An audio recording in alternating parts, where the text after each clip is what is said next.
Body കൊണ്ടുപോയി? ഇല്ല. ഇന്നലെ രാത്രി ഏകദേശം 1 മണി വരെ ഞാനിവിടെ ഉണ്ടായിരുന്നു. ഞങ്ങൾ തമ്മിൽ പിരിയുമ്പോൾ വർമ്മ വളരെ സന്തോഷത്തോടെയാണ് യാത്ര പറഞ്ഞത്. I can believe it. എനിക്ക് ഡെഡ് ബോഡി ഒന്ന് കാണണം. എന്തായി? കഴിഞ്ഞു സർ. പുറത്ത് വെയിറ്റ് ചെയ്യും സർ. Excuse me doctor. ഇന്നലത്തെ സംസാരത്തിൽ ഡോക്ടർക്ക് എന്തെങ്കിലും സംശയം തോന്നിയിട്ടുണ്ടോ? പ്രത്യേകിച്ചൊന്നും തോന്നിയില്ല. ഞങ്ങൾ തമ്മിൽ 10 വർഷത്തെ സ്നേഹബന്ധമാണ്. പക്ഷെ ഇന്നലെ കുഞ്ഞുങ്ങളില്ല എന്നുള്ള ദുഃഖമൊഴിച്ചാൽ അദ്ദേഹം ഹാപ്പി ആയിരുന്നു. Don't mistake me. എനിക്കൊരു സ്റ്റേറ്റ്മെന്റ് തരണം. Of course. Why not? Thank U.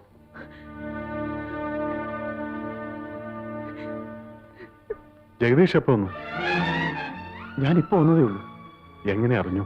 ആ അഗസ്റ്റ് 3 പറഞ്ഞതാ. ഇതെങ്ങനെ സംഭവിച്ചു? എനിക്ക് കുടിക്കാൻ കുറച്ച് വെള്ളം വേണ്ടിയിരുന്നു. ഞാനിപ്പോ കൊണ്ടുവരാം പ്ലീസ്.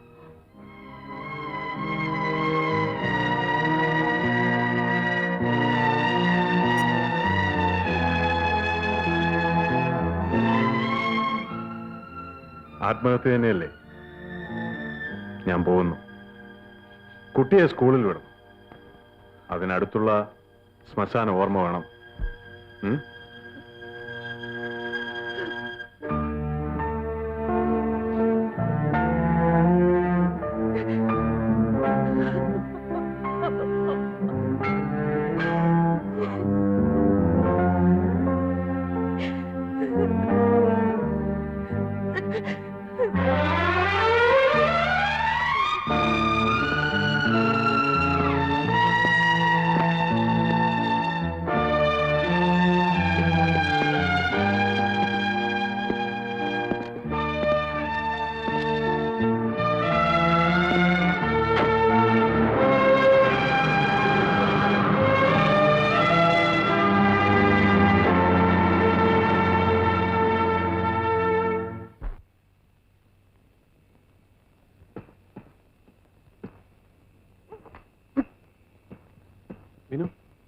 വിനു, എടാ ഇത് കണ്ടോ? വർമ്മ മുതലാളി ആത്മഹത്യ ചെയ്തു.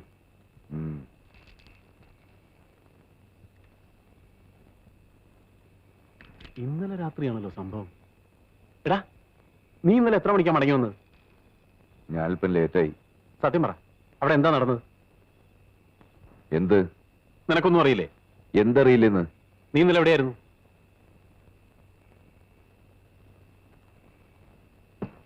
എടാ, നീ ഇന്നലെ രാത്രി എവിടെയായിരുന്നു?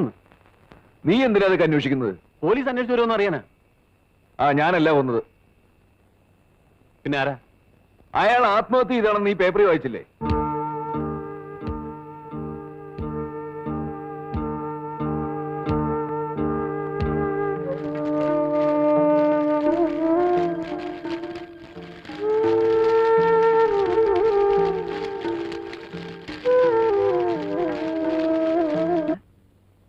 ഇതയാൾ ആദ്യത്തെ അറ്റംപ്റ്റ് ആയിരിക്കില്ല. ഏതായാലും ഒരു കാര്യം സത്യമാണ്. He's a born criminal. അല്ലെങ്കിൽ ഒരു കൊലപാതകം ചെയ്തിട്ട് ഇത്ര ഈസി ആയിട്ട് നടക്കില്ല. എനിക്ക് കുഞ്ഞിന്റെ കാര്യത്തിലെ ഭയം. ശ്രീദേവി വിഷമിക്കണ്ട. കുഞ്ഞിനെ അവിടെ നിന്ന് രക്ഷപ്പെടുത്തിയ പിന്നെ അയാൾ എന്ത് ചെയ്യും? അടുത്ത പ്രാവശ്യം ഞാനവിടെ ചെന്നാൽ തിരികെ പോരുമ്പോ കുഞ്ഞ് എന്റെ കയ്യിലിരിക്കും. വിനു വളരെ സൂക്ഷിക്കണം. കാരണം ആ കോമ്പൗണ്ടിൽ അയാളുടെ ആളുകൾ പല സ്ഥലത്തും പതുങ്ങി നിൽക്കാറുണ്ട്. ഞാൻ കണ്ടിട്ടുള്ളതാ. ഏതായാലും ഞാൻ പോട്ടെ. ശരി, വരുന്നാരും കണ്ടില്ലല്ലോ? ഇല്ല. എങ്കിൽ വേഗം പോയിക്കോളൂ. ഞാൻ വിളിക്കാം.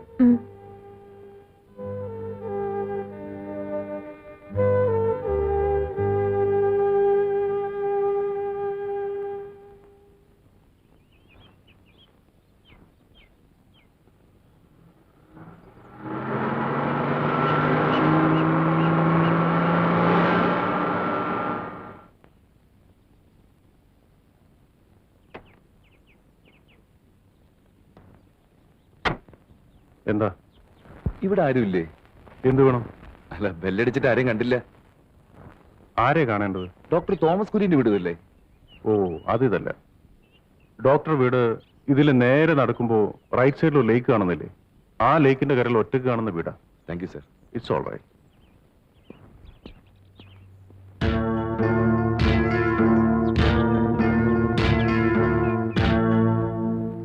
എന്താ ജഗദീഷ്? ഫാക്ടറിയിലെ കുറച്ച് അക്കൗണ്ട്സ് നോക്കാനുണ്ടായിരുന്നു. ഞാൻ പിന്നെ നോക്കാം. എന്നാ ഞാൻ കോട്ടേഴ്സിലേക്ക് വിൽക്കട്ടെ? വേറൊന്നുമില്ലോ? ഇല്ല. ഐജി വിളിച്ചിരുന്നോ? പലരും ദുർവ്യാഖ്യാനം ചെയ്യാൻ ശ്രമിക്കുന്നുണ്ട്. ആളുകൾ അങ്ങനെ പലതും പറയും. സത്യം നമുക്കല്ലേ അറിയൂ.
Come on, get up.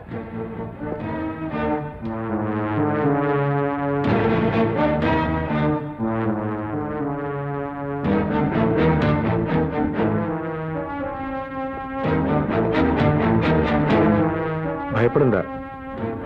ഞാൻ നിങ്ങളെ ഉപദ്രവിക്കാൻ വന്നല്ല, കാണാൻ വന്നത്. വളരെ നേരമായി ഞാൻ നിങ്ങളെ കാത്തിരിക്കുകയാണ്. നിങ്ങൾ ആരാണ്? പറയാം. എന്റെ പേര് റോബർട്ട്. ഞാൻ ശ്രീദേവി അന്വേഷിച്ചു വന്നാണ്. എന്തിന്? സുഹിക്കാൻ.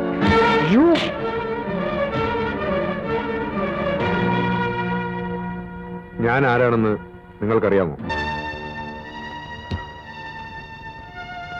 വർമ്മയുടെ മരണം ഒരാത്മഹത്യയാണെന്ന് നിങ്ങൾ കരുതുന്നുണ്ടോ? മനസ്സിലായില്ല. വിവാഹത്തിന് മുമ്പ് ശ്രീദേവി ഗർഭിണിയായിരുന്നു എന്നുള്ള വിവരം നിങ്ങൾക്കറിയാമോ? ഇല്ല. അവളുടെ കള്ളക്കാമുകൻ ആരായിരുന്നുവെന്ന് നിങ്ങൾക്കറിയാമോ? ഇല്ല. വിനോദ് എന്നെ വെട്ടിയതിനാണ് ജയിലിൽ പോയത്. തിരിച്ചവൻ ജയിലിൽ നിന്നും അവന്റെ വീട്ടിലേക്ക് വരുമെന്ന് കരുതി ഞാൻ കാത്തിരുന്നു. പക്ഷേ അവൻ അങ്ങോട്ട് വന്നില്ല. വന്നിരുന്നെങ്കിൽ വർമ്മ മുതലാളി മരിക്കില്ലായിരുന്നു.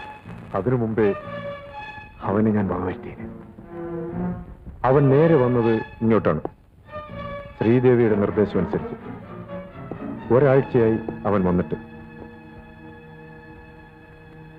അതിനുള്ളിൽ അവർ രണ്ടുപേരും ചേർന്നാണ് ഈ കൊലപാതകത്തിന്റെ മാസ്റ്റർ പ്ലാൻ തയ്യാറാക്കിയതും മുതലാളിയെ കൊന്നതും. എനിക്കൊന്നും വിശ്വസിക്കാൻ കഴിയുന്നില്ല.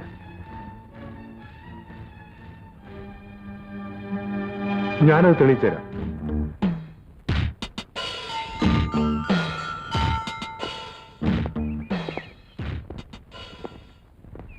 രാജപ്പ, രാജപ്പ, എന്തോ ഇവിടെ വാ. എന്താ സാർ? പോലീസിന്റെ അടുത്തൊരു കാര്യം ചോദിച്ചു, അതേക്കുറിച്ച് അറിയാനാ. എന്താ സാർ? ഒരു ചെറുപ്പക്കാരൻ കൊച്ചമ്മ അന്വേഷിച്ച് ബംഗ്ലാവിൽ വരാറുണ്ടായിരുന്നു. ചെറുപ്പക്കാരനോ? അതെ, മോഡേൺ ഡ്രസ് ഇട്ട്, വെളുത്ത്, അല്പ പൊക്കം കൂടിയ ആള്. ഉവ്വ സാർ, 1-2 പ്രാവശ്യം കൊച്ചമ്മയെ അന്വേഷിച്ചു വന്നിരുന്നു. എന്തിനാ? എന്തൊരു കുളിച്ച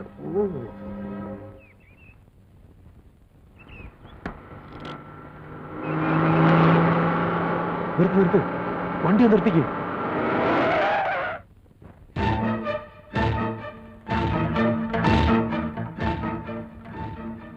മിസ്റ്റർ ജഗദീഷ്, ആ ടെലിഫോൺ ബൂത്തിൽ കയറി നിന്ന് സംസാരിക്കുന്നവനാണ് കക്ഷി.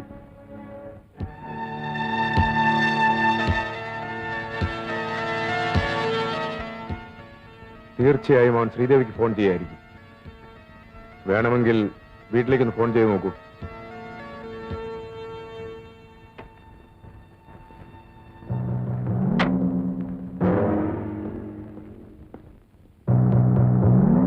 ഒന്ന് ഫോൺ ചെയ്തോ.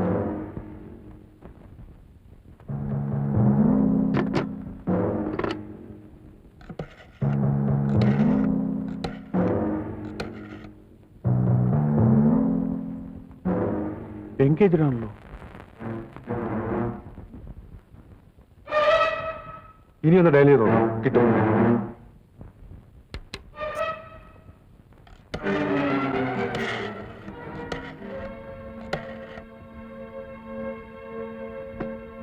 ഹലോ.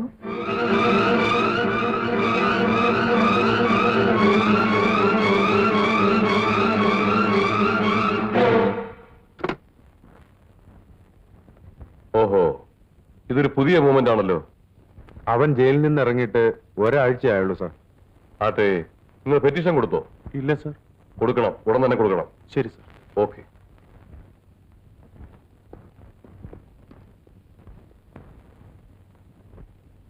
മിസ്റ്റർ വിനയചന്ദ്രൻ, തെളിവുകൾ നഷ്ടപ്പെടുന്നതിന് മുമ്പ് നമുക്ക് ഈ ഫയൽ ഒന്ന് റീഓപ്പൺ ചെയ്താൽ എന്താ? സാർ, ബോഡി ബേൺ ചെയ്തതുമാണല്ലോ. Yes, that is correct. അപ്പോൾ നിങ്ങൾ തമ്മിൽ ഒരു പ്രശ്നവും അതിനെക്കുറിച്ച് ഉണ്ടായിരുന്നില്ല എന്നാണോ മിസ്സിസ് വർമ്മ പറഞ്ഞു വരുന്നത്? അതെ. പ്രോപ്പർട്ടീസ് പലതും നിങ്ങളുടെ പേരിലാക്കാൻ നിർബന്ധിച്ചതിന്റെ കാരണം? ഞാൻ നിർബന്ധിച്ചതല്ല, പുള്ളി സ്വമനസാല ചെയ്തതാണ്. നിങ്ങളുടെ നിർബന്ധം കൊണ്ടാണെന്നാണല്ലോ ജഗദീഷ് പറഞ്ഞത്. ജഗദീഷ് അങ്ങനെ പറയില്ല. കാരണം? അയാൾ വിശ്വസ്തനാണ്. ആർക്ക്?